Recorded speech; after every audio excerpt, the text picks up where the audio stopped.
Hey guys, welcome to the Dream Chasers Ground Zero podcast. Our goal with this show is to equip you with the knowledge, skills, and even connections you need to get your dreams off the ground. Today's guest is a real estate investor and syndicator. He and his two brothers started out investing in single family homes and have now built a portfolio of cash flowing rentals and a six-figure business where he's responsible for raising capital and investor relations at the Donis Investment Group. Their goal is to empower others to achieve their financial goals through apartment investing. The Donis brothers' passion for helping others began at an early age and has bonded them as brothers and business partners. Our guest, along with his brothers, is also the host of the Real Estate Monopoly podcast, a show where they interview investors who are dominating the real estate industry. Tune in today for some valuable conversations about discovering a new passion, how the right decisions are the ones that make you the most uncomfortable, and that the only thing holding you back is you. And please make sure to stick around for our guest's advice to their ground zero self. As always, if there's anything throughout the interview that resonates with you, please leave it in the comments below. Odds are that it also resonates with someone else. And if you leave a comment, it's more likely to stick with you as well. Now, without further ado, let's get to the show. What's up, everybody? Welcome back to another episode of Dream Chasers Ground Zero. Today we have with us Jeffrey Donis. Jeffrey, would you just mind telling us a little bit about who you are and what you do? And then we'll follow that up with the story of your personal ground zero moment. Yeah, no, for sure. I appreciate you having me on, Aaron. It's a pleasure. So my name is Jeffrey Donis. I'm 20 years old. I live in Durham, North Carolina, born in Queens, New York. Grew up in a low income, I guess you could say, upbringing. My mom was a single mother. She's from Guatemala, so she was an immigrant when she came here. And really just grew up never really having an abundance of money, if you will. Definitely saw that. I used to grew up playing soccer, and I saw a lot of my teammates didn't have that much money. They had a lot more money than I did, and you kind of see that it was pretty obvious. But people around me never really made it a big deal. But subconsciously, I knew that that was something that we lacked, and my mom would always remind me of it. To be honest, not in a bad way, but she did have somewhat of a scarcity mindset, and it's not really her fault. That's just her upbringing. So I kind of I did have to grow out of that when I became an entrepreneur. When I was in college, which was not that long ago, 3 years ago, I was a freshman. My brothers and I learned about wholesaling. That's how we jumped into real estate. And fast forward now, we're multifamily operators. We own properties here in the Southeast. We're co-sponsored on a little over 1,000 units. And we're also now sourcing our own deals in Atlanta, Georgia, and North Carolina. So it's a pleasure to be here, Aaron. I look forward to bringing value to your audience. Absolutely. And I'm sure you will as well. So thank you for that. If you wouldn't mind now sharing with us the story of your personal ground zero moment and some of the things that you learned from that to help you get to where you are now. For sure. So growing up, I played soccer. Like I said, that was a big part of my identity. But once I eventually things didn't work out, I wanted to go play in school and eventually go pro. In regards to school, I mean college, but ended up just not pursuing that. Went to school for just the normal route of getting my education and possibly going into the into corporate America. Eventually, without having I liked school, but as a freshman, I really didn't have anything that I could work towards every single day. School I was good at, I just didn't really love it. So that's where I kind of felt lost. I read a book called Outwitting the Devil by Napoleon Hill, and it talks about drifters. And looking back after I read the book, I realized that I was drifting during that phase of my life. I was very unhappy. I was obviously not obviously, I was doing things I probably shouldn't have been doing, and it just wasn't the highlight of my short lifespan so far. So eventually, the way I got out of that was just by finding real estate, reading books, and that led me to no longer drifting, but being fully focused on my purpose and my mission, which I was able to find. And I'm still always looking for more things, but definitely something that kind of was a not a dark part of my life, but definitely not the best part of it. Absolutely, man. I can relate really heavily. For the people on here that have heard some of my ground zero story, similar to you, I wanted to go play sports professionally. I wanted to be a pro basketball player, whether that be overseas or whatever it was. And, long story short, that didn't work out. And that's where I like the description from the book that you just mentioned, where you kind of called it like drifting, where I think that's a really good way to describe that phase that I was in between stepping away from basketball and finding something else that I was passionate about. I think that's a really good word to describe that, where you're just kind of existing and you're not really happy, but you're also not like extremely Yeah. sad. You're just kind of like time's going on, but you're just kind of like stuck. And I think that's a really good way to, um, the word kind of sums up Yeah. that And if you experience don't really mind, well. yeah, I'd love to just throw in there as a person, like you were as an athlete. I know that you were dedicated. You probably practiced at least every. I mean, I did practice every single day if I could. I'm sure you did as well. And that was the thing I was working towards every single day. My goal was to get better. And if I when I didn't have that, it was really just I was kind of lost, and I didn't have any fulfillment, and I didn't enjoy the progress because from myself, I have a lot of energy. I love to see myself growing every single day and producing and being productive. I don't know. I know that comes from my mom, who growing up I just saw her always working hard, and it was never stable. It was never like something where she wasn't pursuing something else and going to the next thing. Personally, that's who I am. It's in my blood, and that's why I loved being an athlete. I love playing soccer because as you train, you kind of see the results on the field. I assume same thing with basketball for you, but now as business, it's the exact same thing, whether you're reading a book or whether you're going to a networking event or you're jumping on calls. If you truly love what you're doing, which I do, then it's the most fulfilling thing ever. Yeah, no, absolutely. I'm really glad that you threw that in too, because I think like a lot of people understand with sports that, as you're like physically working on something, you can kind of like feel yourself getting better. You're like Hmm. you don't really have a choice, especially with sports. Like you are in the moment working on that thing. Yeah. Your mind, it's a lot more difficult for your mind to be elsewhere in a sport because you might get hit in the face with a ball or something, like it kind of demands a little bit more attention. But that's where I think a lot of people kind of get caught up, like shifting away from sports, that they think you can't see that growth at the same time. And I will admit, it is a little bit more difficult to see because you're not physically, for the example of basketball, throwing a ball into a hoop, shooting or Yeah, kicking a yeah, ball into a goal. Like it's a little bit more for difficult to sure. see. It's a lot more like visualization rather than Right. actually seeing the growth. But I think it's still like extremely important, just like you said, to everybody says to kind of fall in love with the journey, fall in love with the growth of it.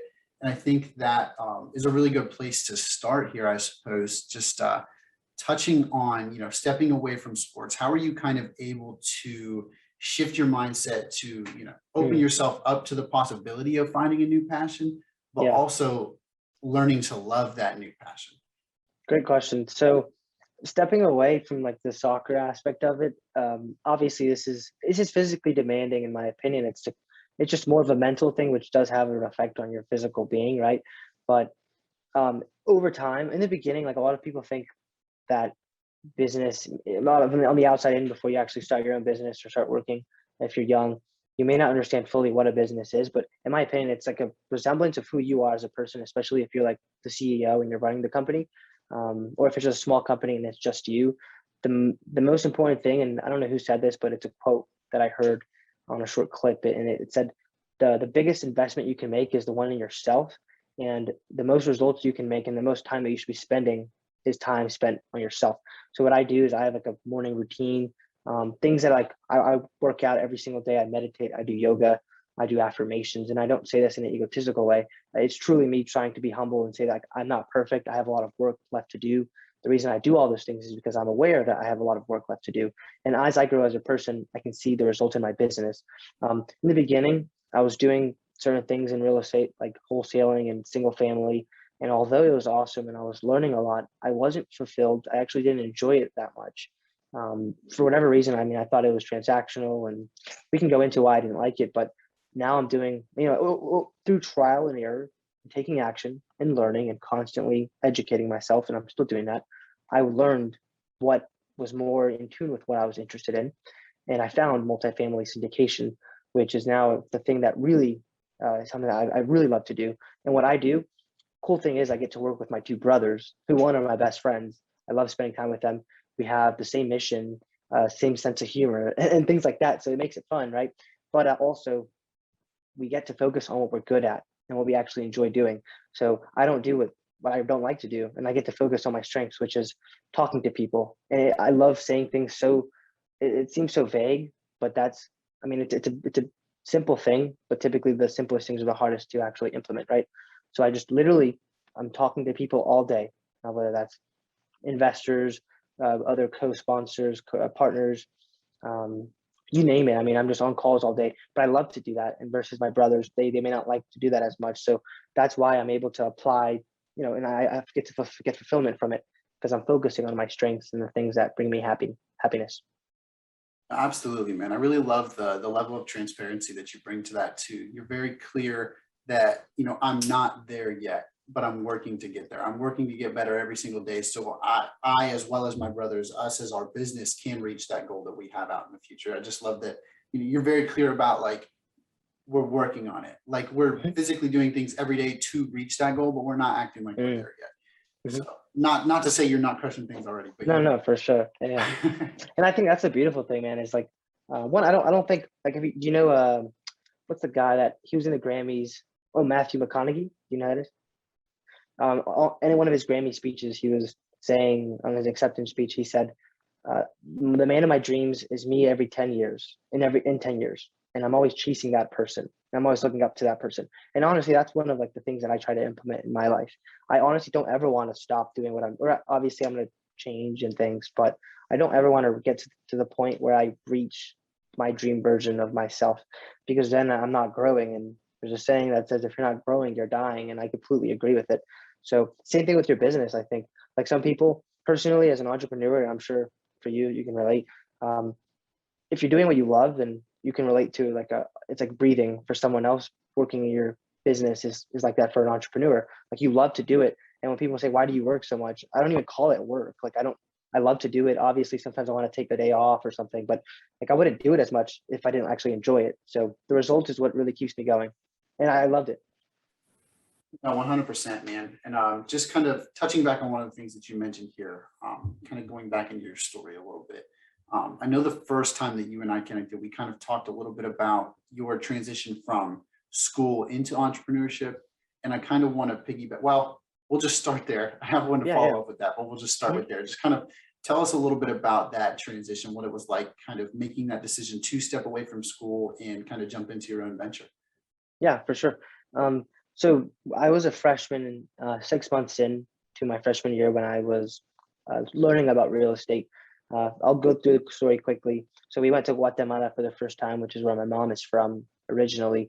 And I went there, and that's where my family lives. A lot of my cousins, my uncles, my aunts, and they're live in a very impoverished part of Guatemala. It's somewhat more of the in the country or rural area, and they don't have honestly, they don't have much compared to what we have here. And specifically speaking about what I have and had growing up. So I used to think I was low income, quote unquote, but when I went there, I really saw what low income was. There's no access really to clean water. You have to go buy the water if you want to drink it. Um, they wash their clothes and they hang it up. They don't necessarily have like washing machines all the time. And there's certain things like that. Like you have to take a shower outside and you have to heat up the water and you flush the toilets. I didn't know this, but you have to dump water into the toilets and things like small things like that that I take for granted. So when I came back here, that's what really pushed us to stop procrastinating and the thing that everyone calls paralysis analysis. We were aware of that that's what was affecting us. So we just cut that out, started taking action. Um, in the transition, so I was in my college dorm room, hanging out with all these college kids. And then I start learning about entrepreneurship, start reading this book. And then the first book I read was Think and Grow Rich. And then I read Rich Dad Poor Dad. And that broke the paradigm of thinking I had to go to school to make money. Like, obviously, I'm not saying drop out, but that is what I did, right? So before I even went to college, what I looked up was what's the highest paying job I can get. That's how I thought in terms of to make money. I thought of in terms of a job. I thought that was the only way you could do it. No one in school tells you how to be an entrepreneur or what real estate is at all. So you have to learn it on your own. Or at least I did. So once I learned that, I was like, oh wow, there's another route. Like I don't have to go the traditional route. And in fact, I can make more money this way and retire my mom sooner. Because at the end of the day, that was the real reason we got into real estate, is to retire my mother first and then be able to retire ourselves and live a life by design. And start to learn that you can help other people do that too through your own investments. But um, the transition, I mean, I finished that first year, quickly realized that, okay, this summer, if I make any money in this business, wholesaling, I'm not going back. And my mom wasn't very happy. She was pretty upset. But like, we would bring it up nonchalantly at dinner and be like, yeah, mom, I'm not going back if I close on this deal. And she'd be like, okay, we'll see. Eventually closed on our first deal and showed her, and I told her I wasn't going back. She didn't believe me, I don't think, but luckily my mom gives me the freedom to sign up for my own classes. That's just how it's been since I was little. I would always be the one doing those kind of things. So I just didn't do it. And the thing that I was like, the feeling I got was I was scared to drop out, to be honest. And I was hearing all this pressure from people's parents and things telling me I wasn't making the right choice. But one, I loved that feeling of being scared to do something. I knew it was the right decision to make because it was the one that was going to make me the most uncomfortable. And I ran towards it. And I've always done that now. So another part of my morning routine, which is me taking cold showers because I never look forward to it. But that feeling that I get, it's something that I've realized that when I'm doing those things, that's when I'm growing the most. And I'm getting the most out of the things. Now, obviously, you don't want to do stupid things, but things like that, typically, it leads to more growth. So that's how I was able to make that decision. My brother and I dropped out at the same time, and we fortunately enough had each other so that we can make that decision. And thankfully things have gone well since then. No, 100%, man. I love that. Just, that I guess we call it like the willingness to do it anyway, like despite the fear, despite what everybody else is saying. And I think that really that's one of the biggest pieces of becoming, I guess, what you could call an entrepreneur. Yeah. Is really, it's not really a game of measuring fear. It's learning that it's a game of measuring discipline. And, like no matter what like situation is going on in your life right now, you're going to be afraid at some point or another. And that's going to follow you all the way up. There's always going to be something that you're afraid of, especially as you start to build and grow a family, different things like that. All things are always changing. But the question is, will you have enough to take action despite that fear? And that's what I think, like you were just talking about there very specifically. And the real kicker is that the fears most of the time are things that we manufacture in our heads that may or may not ever happen, but will talk us out of doing things. And I just think that's where like shortening that distance between like idea and execution is the real, like, what's the word? Like that's what you're really working towards. Right. For sure. To eliminate the time for that fear to fester and build. Yeah. And one thing I like to say, and I don't remember where I learned it, but fear is a lack of education. So anytime that I was scared of something, it was because I didn't really know much about it. And as I started to learn more about it, confidence kind of starts to grow. And then I'm not scared anymore. It's actually, I get excited. Like I actually look forward to it. And you get this adrenaline versus like what you used to get. And people do say fear, you can convert it into this like excitement. That's what it is. But that's just a thing I agree with. It's just like at the end of the day, it's because maybe you don't understand it as well as one day you will if you just take action. No, you're 100% right too. I mean, think about people that like roller coasters or different things like that, or like bungee jumping, that stuff, where they get a high off of doing that stuff that's essentially scary. It scares a lot of people. Skydiving is another really good example. Yeah. Like they get that like adrenaline rush. And I think that, like you just mentioned, that comes with facing that fear more often than not and turning that into a habit where the more you do it, the more you realize like this is not so bad. There's really nothing that's going to happen. Like what's the worst that could happen? You start to build up those more so positive thoughts than the negative thoughts because you're starting to realize the upside to facing that fear every time. And then you build up that 100%. habit, like you mentioned, the confidence comes in, and then all of a sudden the paradigm shifts and it becomes a whole different thing. The way you think about it's all different too. 100%.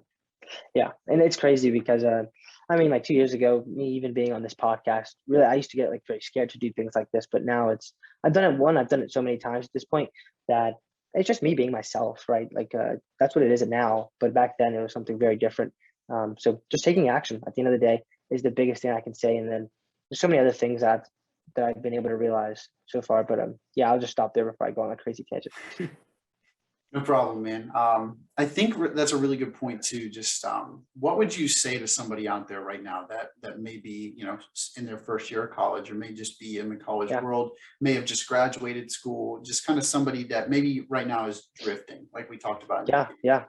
Well, the first thing I would say is, sorry, go ahead. You know what? I'll just no. Go ahead. No. So the first thing I would say is read Napoleon Hill's Outwitting the Devil. And it talks about exactly what drifting is.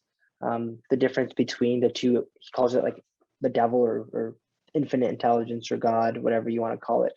And one of them is negative, one of them is positive. Um, how they interact and how most people never really identify either of the two. And as soon as you identify both of the energies, you're like, at least you're aware of it now. So then when you get those thoughts, you understand which one it is that's speaking to you. Also, with the drifting aspect of it, like if you're a college student, one thing I would say is understand where you want to be. Maybe you don't like know exactly what that looks like yet, but as soon as you start looking for it, one thing that I did to find out where I wanted to go was reading books, watching YouTube videos of other people that are doing some things that you might be interested in. It always starts with action and a curiosity to learn. So that way you can finally start to find those mentors and those people that you kind of are like, they're living lifestyles that I might want to live one day. Maybe they have a life by design. Maybe they're helping create schools or create libraries in other countries, and that's something that you think might make you happy or fulfill you. Things like that, like kind of plant those seeds in your mind. So that way, once you identify where you want to be, then you kind of backtrack and figure out how you can get there. And at the end of the day, for me, it's about how can I get there as fast as possible. Now, obviously, we want to enjoy this journey as an entrepreneur. Sometimes it does take time, but I mean, obviously, we wouldn't want to, like, who would want to go the slow route, right? Like, we do want to get there sooner than later. So that's where you figure out what vehicle will get you there the quickest. Now, I'm not here to say drop out of school, but school is not for everyone. Like, I'm the first to say that. I left school, but it is for some people. I don't think you should just not be doing anything and not go to school either, right? I think it's good for you to just go and start the process of learning. Learning is obviously something that's necessary and a lifelong skill. So that's what I would say is start to read books. The next thing that I didn't mention already is start going to networking events. Once you do find these thought leaders in the niches and the spaces that you're interested in, start going to those events. Maybe you can get your parents to sponsor an event for you, or you can go to a free event that's local. I'm sure you can like Uber or walk there or drive if you have a car. I mean, I'm thinking at any age, even if your parents want to go with you, convince them to go with you. Maybe that'll help them, right? So just starting to go and surround yourself with these kinds of people that you want to be like. I know you've heard the quote, you are the sum of the five people you surround yourself with. I think Dale Carnegie said that in How to Win Friends and Influence People, which is another amazing book, by the way. But just start doing that so that way you start to pick up on their thought patterns, their habits, the circles they're surrounding themselves with, what their goals are, and how they're approaching that. And then as you have these people in your network, you're going to be able to reach out to them and ask them questions. And they're literally mentors for you. And sometimes it's not, you don't have to pay for it, right? It's just see how you can bring them value as possible. But that's an awesome way that I got started. I was building my network, reading books, and then watching content. Absolutely, man. I think looking back on my journey, I guess we'll call it, I could say that like just kind of looking at everything that I've learned, did I necessarily need school to do it? No. But I can also look back on the journey and say that it did serve a purpose in getting to where I am now. Right. And, yeah. And you can sit and pick through old memories all you want and kind of say, if this happened, then maybe this would have happened. Or, you can kind of do that all day long. And the truth is you'll never know. Like, had I decided not to go to school, I can't necessarily say that I ever would have met some of the people that brought me to where I am now. It's for sure. Yeah. You know, say that, so exactly. That's where and I think everyone's on their own journey, right? No one's journey is going to look the same. So for sure. Absolutely. And I think as far as like what you had mentioned, just in my experience, just kind of getting yourself in the room, I think was the biggest thing that I kind of did. And kind of unintentionally, but and with the help of a mentor too. I can't speak enough to that. But sorry, just give my thoughts. No worries. If you don't mind, I'd love to talk about mentors really fast. So someone our age, like, do you mind me asking how old you are? Yeah, no, I'm 20. I actually just turned 22 a little over a week ago. Man. Happy birthday, by the way, belated. Thank you. I turned 21 in September, so I'm not too much younger than you, but literally at someone our age, or even if you're like, you could be 10 all the way up to whatever age, but if you're new to something, in my opinion, there's no price you can put on a mentor who's willing to show you their mistakes when like you approach these obstacles. They can help you overcome them. Literally, like I invested a lot of money into mentorships and mastermind groups and different mentors and having access to them. and it's by far been, like, there's going to be an infinite return on it, because like I invested pretty large amount of money, subjective to most people, but at the end of the day, it's going to make me like so much money. And it's not even about the money. It's really about where it's going to take me. And like I said already, it's going to help me get to my goals so much faster. I would honestly say, like, decades earlier than what just going the normal route, I guess, if not going through the mentorship route. A lot of people are against that, but especially as a young person, there's so much to gain and so much time that you can kind of like not waste. You don't have to make all the same mistakes that everyone makes. You just don't have to. You can go and get access to like a person that's doing exactly what you want to do. And if you have access to that person, I mean, I can't see how that wouldn't be beneficial. Obviously, it takes money, but that's just a limiting belief, and that's just one obstacle. Like there's money everywhere, so it's all comes down to how can you get your hands on it so that you can invest that into a mentor. Oh, for sure, for sure. And that's where, just kind of touching back on the point that I had started to make, in my specific example, getting in the room for me was a networking event through my college that, this was right before COVID and everything hit. So it happened to be a remote event. But because of that, my mentor, Adam Carswell, who kind of facilitates everything that's going on here, he was able to attend the event because he lived in Canada. So being able to travel to Pennsylvania wasn't exactly economical or anything at the time. Plus, I don't even remember if anybody was allowed. I don't remember all the stipulations and stuff that was going on then. Right. But anyway, he was able to attend the event, and I was in that. I went into the Zoom room that he was presenting in. On commercial real estate, along with a panel of some other professionals. And the only reason that I was in there was because my entrepreneurship professor told me that if I went into that room and asked some good questions, that he'd give me bonus points on the next test. That was the reason that I was in the room. But then being in the room kind of opened my eyes to a lot of different things, because at the time I had no idea what commercial real estate actually was. Yeah. And that kind of just flipped the switch, I guess you could say. The ball really began to roll. I personal messaged Adam in that Zoom room and just said, like, hey man, I have no clue what any of this stuff is, but you piqued my interest and I'd really love to set up a call if we can. And that's the way to do it. Yeah. The rest is pretty much history. I mean, that conversation has introduced me to countless people. That conversation started this show. That conversation facilitated this conversation. Like the journey from there has been absolutely amazing. I couldn't have ever seen any of it coming, especially being in a room essentially that I hadn't even planned on being in. But like, putting myself into that position allowed opportunity to present itself, is what I was trying to say. For sure. And that's where like I stress all the time to people that I talk to, like, put yourself in the position and opportunity will find you. 100%, man. And that's the crazy thing.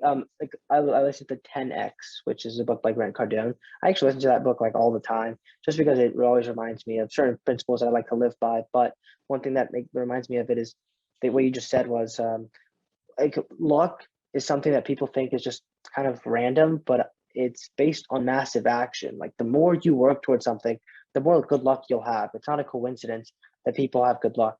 This person is working hard. He puts himself in a lot of places. That's why he's always in the right place, if that makes sense. So I think that's a great point. Absolutely. And I know you mentioned you're a soccer player. So a Lionel Messi quote was that it was like, he knew the exact number, but I don't remember the exact number. It was like 27 and a half years and X amount of days working to become an overnight success. And that's where like everybody says like, oh, you're lucky. Oh, overnight success, stuff like that. But he's like, no, I worked for almost 30 years for you to call me an overnight success. So I just think that's another example of that, where,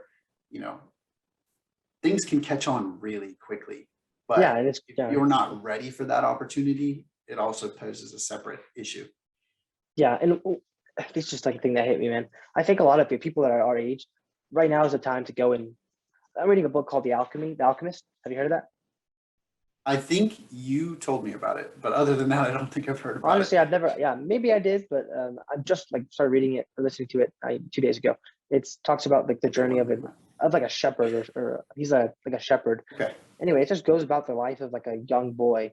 And one of the brain principles, the reason I brought it up was as a young person, we're more we tend to dream, and then as you get older, you start to like drift away from that dream, and life starts to like pull at you and pull you other directions, and eventually you just give up on that dream. But as a young person, if you're listening to this, or you're just new, or you have some type of goal or vision for your life, there's things holding you back, but really at the end of the day, it's all in your mind. And I'm sitting here saying that, like, one, I'm on the path to achieving my goals and my dreams, and those will always be more and more. I don't ever want to reach all of them, right? Eventually I'll just have bigger ones. But that's the thing that's awesome, and I'm starting to realize it is the only thing holding you back is you. I got into the multifamily space when I was like 19. No one I knew was my age. No one really, like, I'm Hispanic. I had so many things that I could have used as limiting beliefs. Didn't come from a lot of money, didn't have a big network. So many things that should have held me back, quote unquote, based on what most people tell me. But I just honestly said, I'm not going to use any of these as an excuse. I don't care. I'm just going to go and put a lot of work in. Yes, I have a lot of time compared to most people, so that's my advantage. And if it's your audience and people that are young, that's your advantage too. You're young, might have a lot of energy. Maybe you don't have like kids yet, or things like that where you have no real expectations, or like what do they call them? Like things that like I forget the word, but it's something where like people that are dependent on you yet. So that way you could take risks, and this is a time in your life that you have the ability to do that. So that's just something I really wanted to say is, like, really go after whatever you want, go for it, especially if it's in real estate or business. Especially as a young person, there's so much time, so many failures you can do, and the quicker you fail through them, the faster you'll succeed. Absolutely. And just further drilling that down, I just saw a clip. I want to say it was in the last couple of days here. It was a Gary Vee speech, just a little snippet of it. And he was more Yeah. or less saying for like 20 to 30-year olds, like, this is the most practical time of your life to do crazy ass shit. And that's exactly what he said. But 100%, man. like, just further drilling down that point that you just made, like, to anybody that's potentially struggling with getting started with something right now, like, I implore you to shift your thinking away from what's going to happen over the next couple years if you do start that thing, and think rather what's not going to happen over the next couple years if you don't ever start that thing. Yeah, yeah, And yeah. like, sorry, no, I was just saying that, like, and what I mean by that is, like, would you rather start the thing and at least find out what's in store for you, at least find out what the universe may have to offer beyond that point? Or would you rather never find out and never reach that goal and never potentially reach your potential? I didn't mean to say that twice, but No, but that's a but good point. I mean, like, the way I see it is, you're either uncomfortable with change or you're either uncomfortable staying the same. And it's really your decision.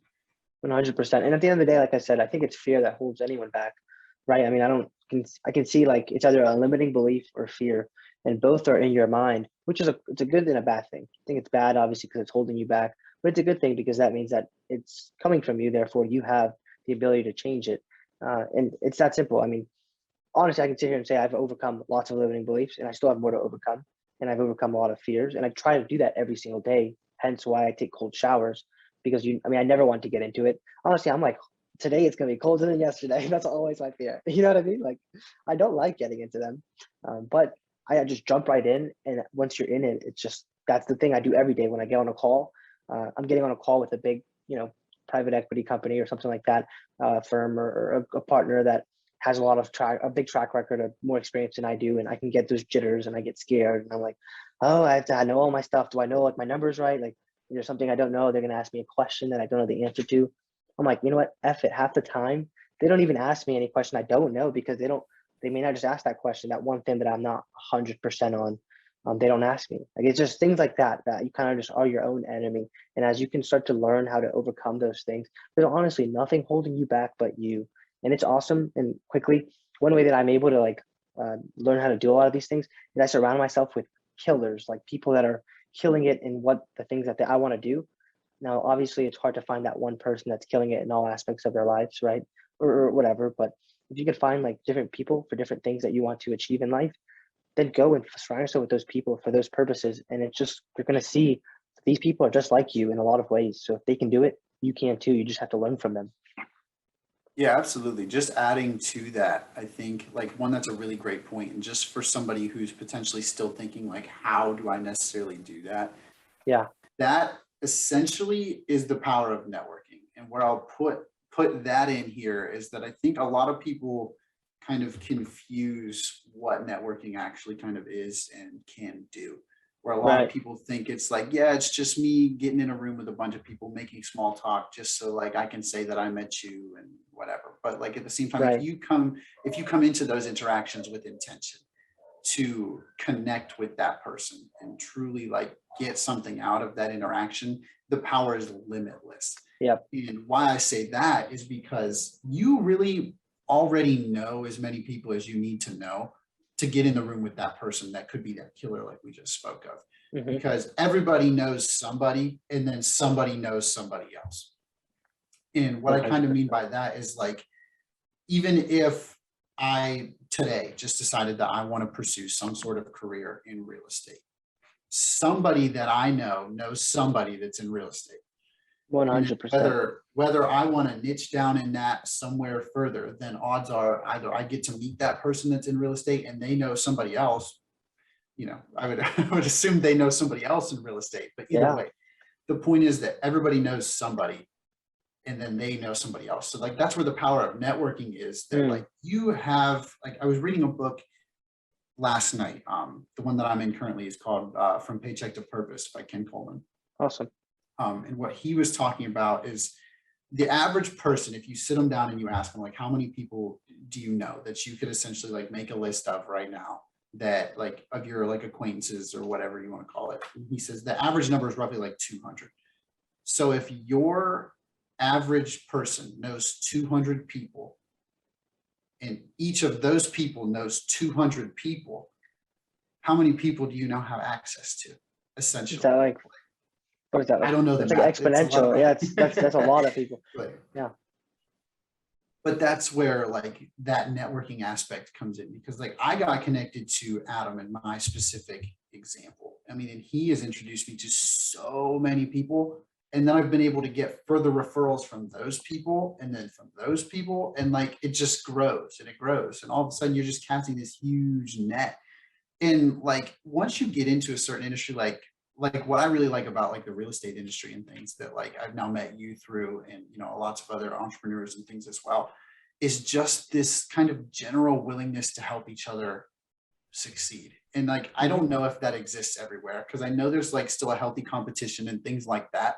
Right. But it seems like everybody I meet or I've met or have had these conversations with, like everybody wants to help everybody get better. Everybody wants to help everybody succeed. And I just think that like we need so much more of that today than there is out there. And like that's like one of the most attractive things for me that's like kept me doing this and having all these conversations, is just everybody wants to help everybody grow. And I think that's just the coolest thing. And that's what makes it so fun. Like I continue get to meet more and more cool people that really just want to provide value to somebody else. And Yeah. like that's the most fun part about it. No, for sure. I think it, like the way to put like a label on it is just having an abundance mindset, which I completely agree. A lot of people in this space have that. And it's also, and that's why a lot of people that are maybe younger or newer to the space, they may be intimidated by going to networking events or things like that, because they think, oh, what do I have to bring of value? Or no one's going to want to talk to me. No one's going to want to help me, or things like that. And one, I think you shouldn't go necessarily with, you don't go to these events thinking that you have no value to bring.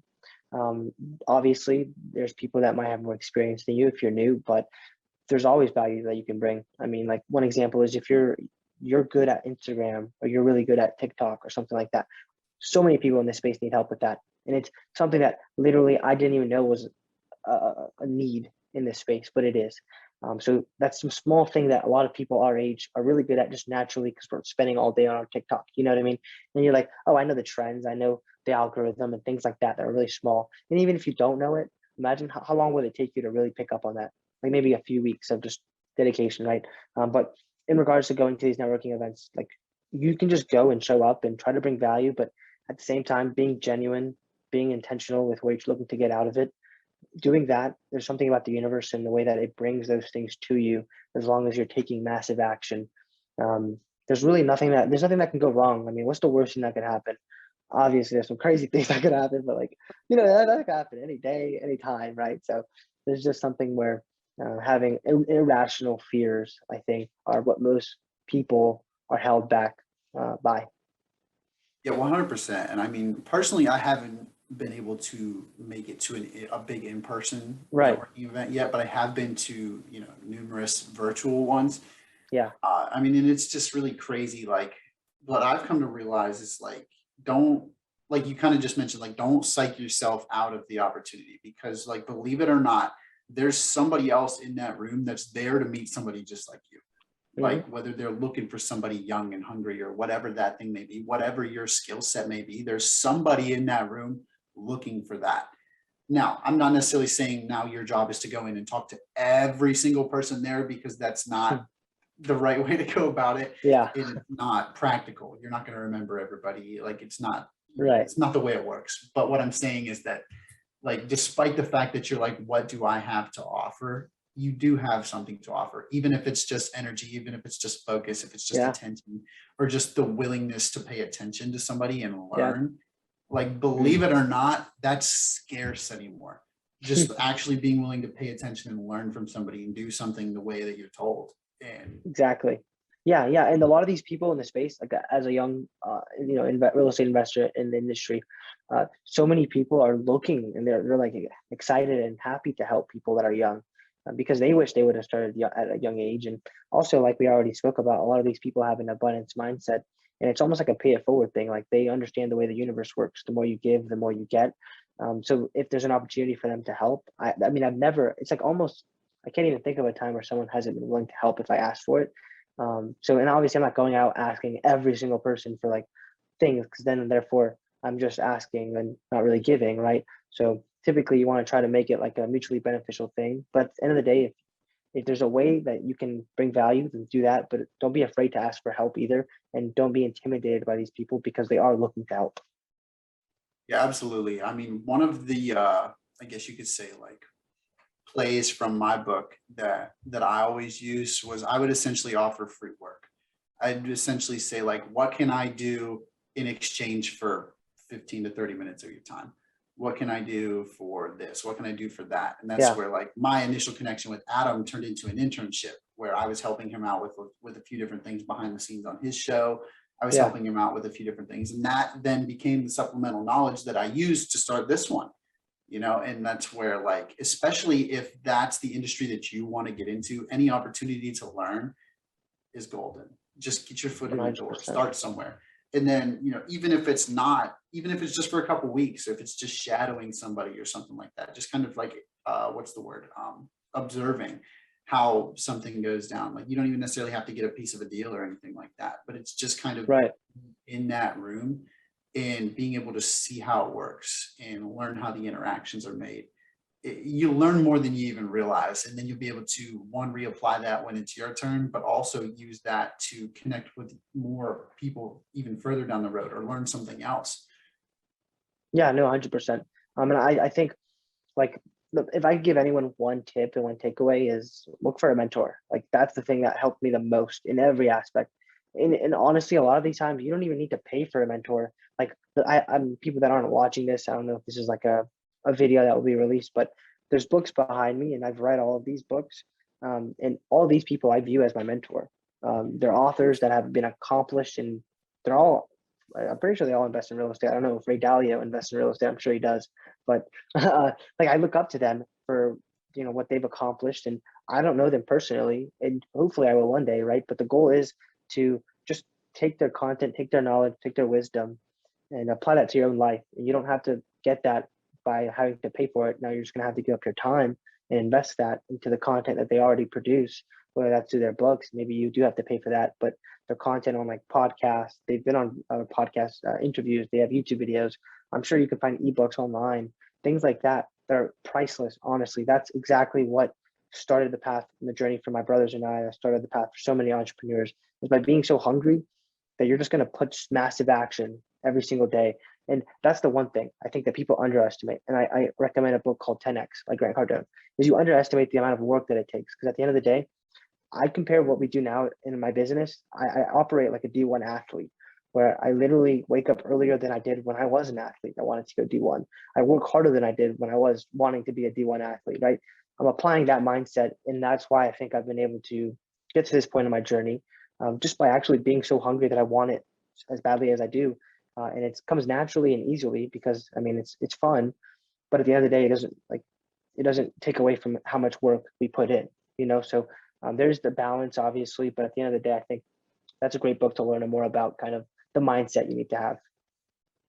No, 100%. That's why I'm trying to think of this quote that I just saw one of these last couple of days. I'm trying to remember who said it too, but I don't remember. I'm not taking credit It'll for it come anyway. back. Yeah. But the quote was something along the lines of, the man who can read but chooses not to is no better than the man who can't read.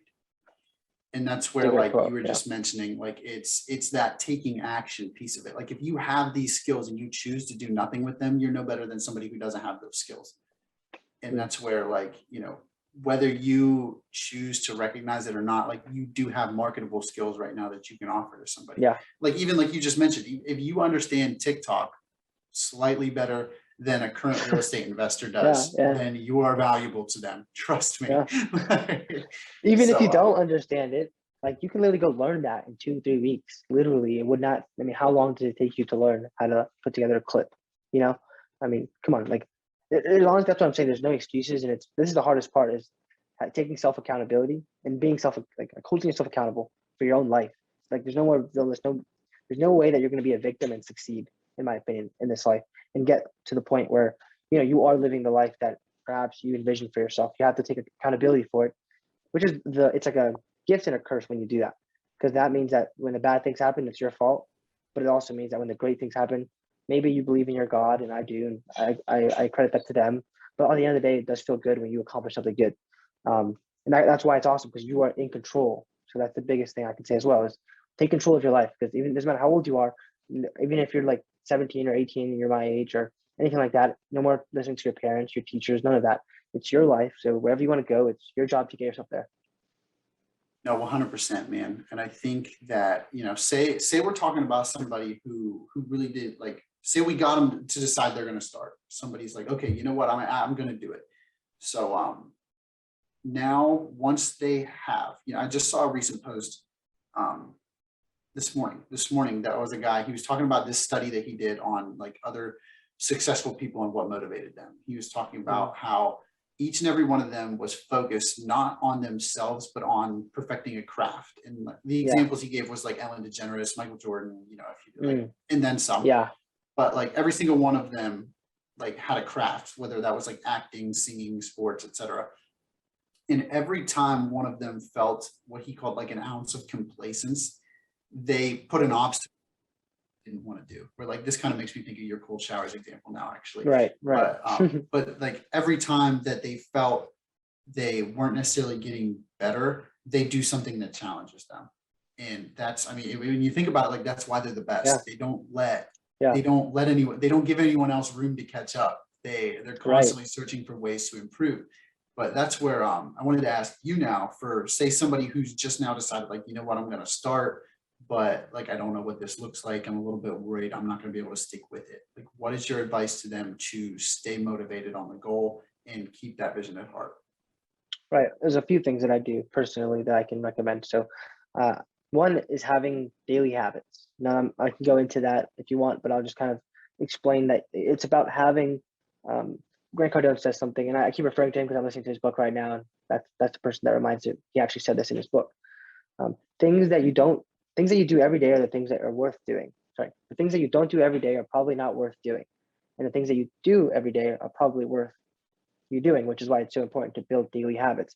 For me, it's waking up at 5 a.m., doing my yoga, doing my meditation, going to the gym, writing my affirmations. So for people that want to stay motivated, if you're writing the same thing down every single day, and people recommend doing it in the morning and the afternoon, I'll be honest, I only do it in the morning. But if you do it both times, imagine like you're always subconsciously telling yourself this thing. So I write it down, then I say it out loud. I write my affirmations down. I write my goals down, and then I write my life goals down, and then I journal. And this doesn't take that long. It takes like 20 minutes every single day.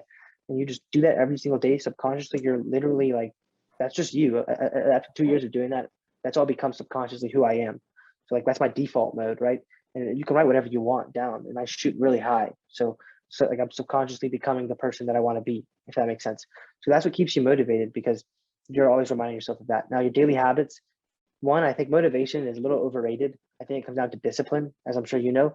Like there's shit, I didn't want to get up this morning. You know what I mean? Like this morning, I had so many calls booked, and I'm like, man, like when you're in bed and you wake up after like a really good REM cycle, you're like halfway there. You're not at the 30-minute mark yet or the 90-minute mark yet, right?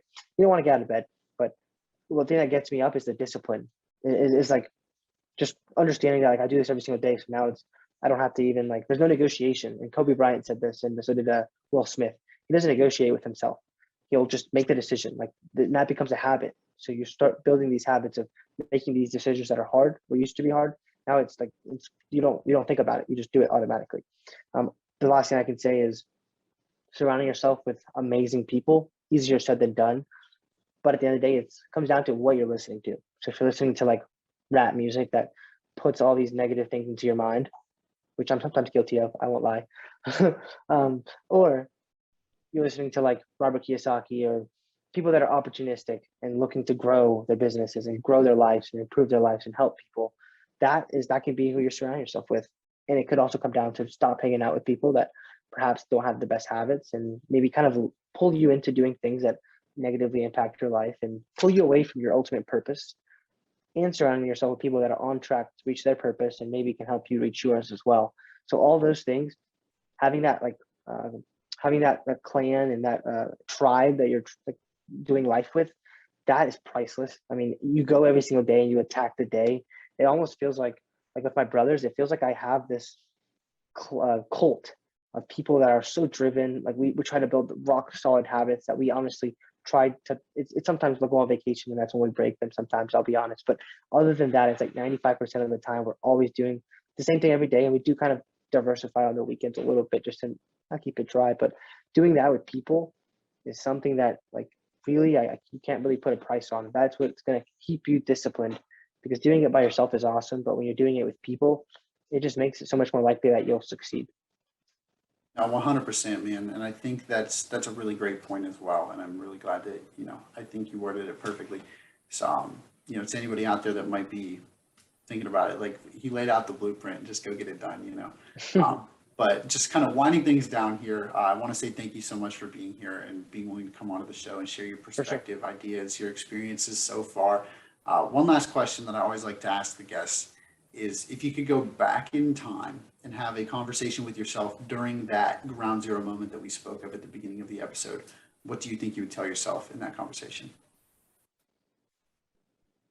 Yeah. I would have told myself, learn. So it's the one thing I like to say, and I've heard this from multiple different business owners and business leaders and people that I respect. And it's okay to mess up, but it's not okay to make the same mistakes over and over again. So for me, there's been times where, and I was drifting during that time period for various reasons, but it was because I was making things that, yes, it's okay to mess up once, but perhaps doing it multiple times wasn't the right thing, right? So if I was aware of that at that time, that's something that I would have told myself. Also, surrounding myself with better people. Like seriously, look at the people, look at their habits. You can look, and then I guarantee you, people always say this: if I find your friend, one of your best friends, the people that you spend the most time with, I can guarantee you that I can tell a lot about who you are as well if you spend a lot of time with them. So you're kind of inherently going to be very similar to who you're spending time with. So that's what I would say is spend more time with people that are like the way that you want to be or are better than you are, if possible. Absolutely, man. Well, thank you so much again for sharing.